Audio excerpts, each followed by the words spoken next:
I've probably faced a lot of editing troubles, so I think I'm just going to start pretty big like everyone else does. So instead of low, meager fighting, I'm going to start with something huge. I'm going to push you in right through the third one. Da da da da, the American Revolutionary War. And there's a lot more regulars, a lot more diplomatic stuff, and a lot more navy. Let's begin, shall we? So, we're going to go to the Road to Independence, Episode 3, The American War of Independence. This is going to drag us right into the Battle of Bunker Hill. Britain won its war again. I'm going to skip that scene real fast. And here we go. Minutemen, real good. The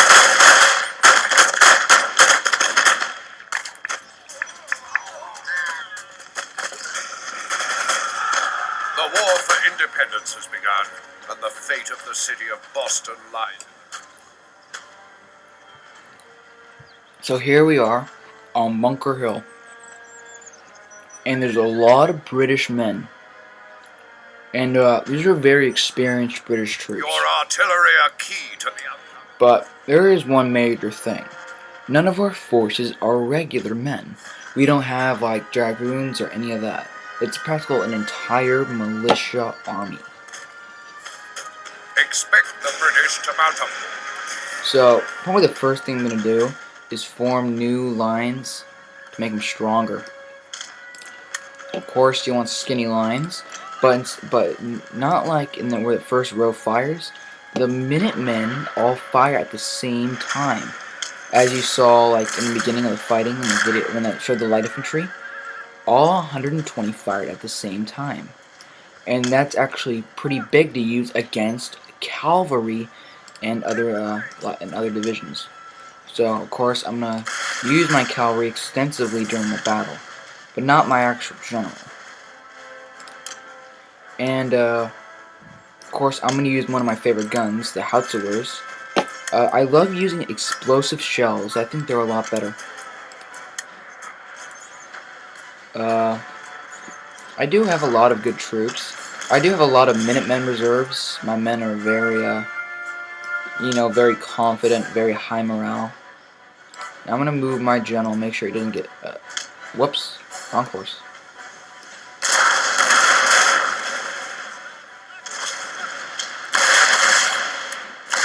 Whoops. Very little accident right there, as my own men fired their cannons, and one of them actually hit my general's bodyguards. But it didn't kill the general though, so that's pretty good. That's always important to make sure your general's alive. Here's the British force. So I'm gonna send my men right in.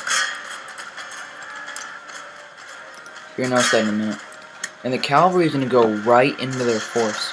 I know a lot of people think, oh, don't send them right in, but since most of them are reloading, they're just gonna cut right into their lines.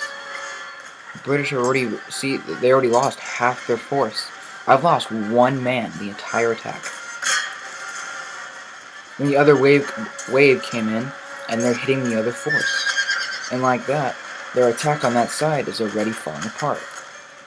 Another sad thing for the British.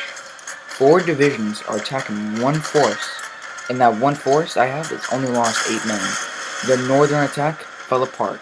Their eastern one's falling apart. It's pretty sad for the British. Most of the regulars are just not very confident as in the battle, and the force over here is losing their men. But it's taking longer than I thought it would. They're wavering. They should. Yep, they fell. I'm not going to continue the attack. I'm now ready for my men to attack these guys right here. 120 light infantry. The British on this side still haven't broken through. But my men are starting to gain some losses.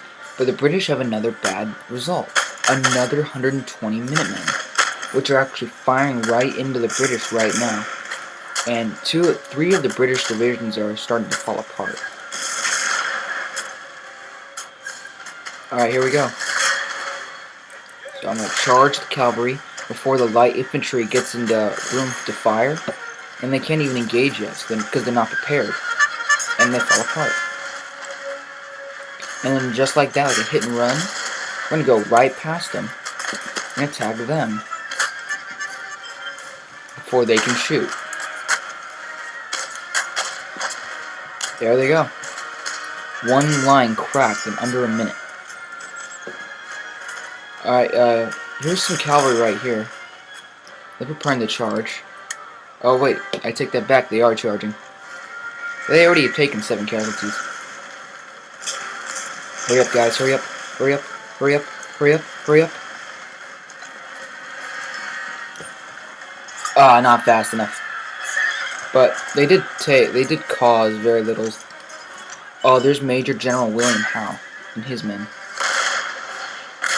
Just watch this. We have that extra force completely reloaded, and then the guns just go right into the horses. Yep, there goes half their force. Even more. And William Howe is right here. And he has to face over like, all this men. And he's right there. And he's not even falling back. Now he's gonna go right into my guy's guns. The British are in a total panic. They're running everywhere. There's an American. My cavalry's still over here for some reason. I don't know why. But their whole force is just falling apart. And there's William Howe. He just died. And the British cavalry is running rapid everywhere. And they're just running. Yep, we won the Battle of Boston. There we go. We just rewritten history. I only lost 234 men, and I've caused 566 deaths. And following your glorious victory at here we are at the outskirts of Boston after we just won a great victory. We actually control Boston in the beginning, that's it. We have 2 ships. Kind of sad for us, but we still do. The American Navy is extremely small. The Army is probably a lot better, more equipped. In the beginning, I mostly build militia, because that's like the best thing you can buy. And Washington's force mostly has militia. But there is, in this army, over here, there's another 3 militia armies. So I'm gonna link them up with him. And the construction we're gonna do is upgrade just plain everything.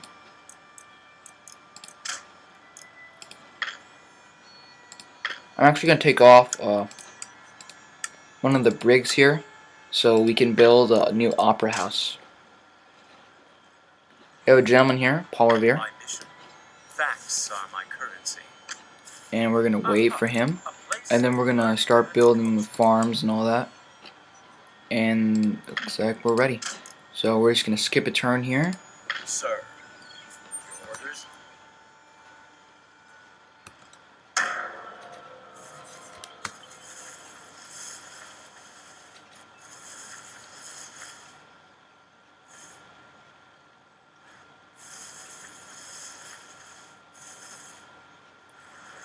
There's a lot more countries in here. Spain makes an appearance.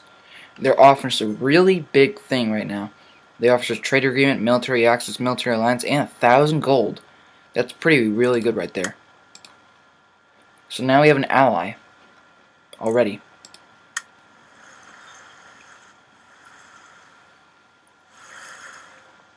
An easy way to get an alliance is spending gold.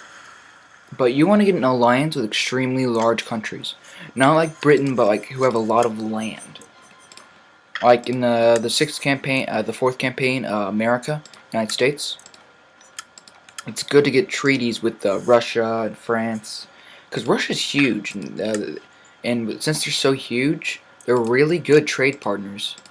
So when you do that, make sure to have them as a trade partner.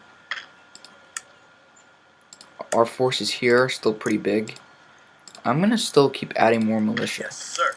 And Albany over here, it's actually major big for helping you build up, but it's surrounded by poor troops. So I'm gonna lead us into our first engagement. Sir. We're gonna go against about mostly militia forces, actually the weak militia.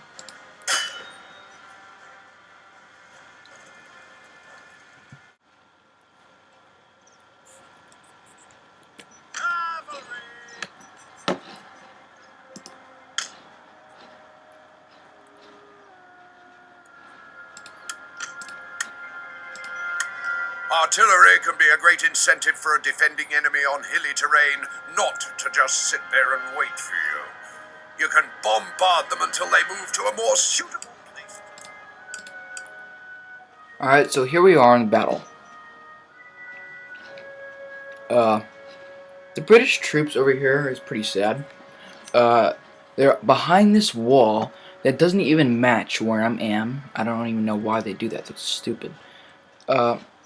And their general is the guy in their cannons. So that's not that hard to defeat. And they're not, I don't even think they're in range of my men. No, they are not. And a lot of their force is mostly cavalry. Most of their actually good troops are all the way in the south. And they're running, which is pretty stupid, because they're just gonna lose their credibility in melee combat. So I'm just gonna send my militia divisions forward. I'm not gonna send my cavalry forward. So I'm gonna send about a few divisions, maybe about 6. And our cannons are now in range. Our cannons, our howitzers are in range. And a holding still target is extremely easy. It depends on what kind of artillery you have. Howitzers are extremely accurate.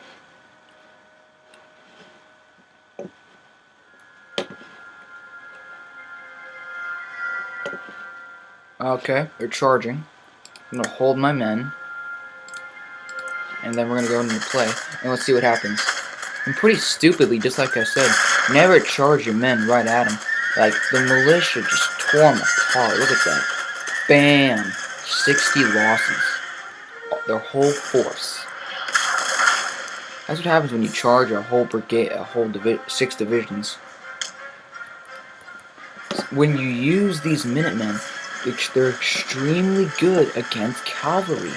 Don't forget to use them against it. So, like, if they come forward and they have cavalry, use it. They'll crush them. Brutally. Here comes a whole division of militia, and they're already tired. My men are still fresh and confident and eager. Their whole force right here is like completely exhausted, which means that's very demoralizing. So, like, they're completely ready, they're at full strength, and they're so tired, and that means they're not real good at combat. And which means against my men, they get crushed in melee combat. But we're not going to engage them in that way. They're going to face us gun to gun, as they did in the 18th century. Their whole lines are completely ready, and their howitzers are starting to engage us. Of course, none hit us. Oh wait, no, one did. One hit us.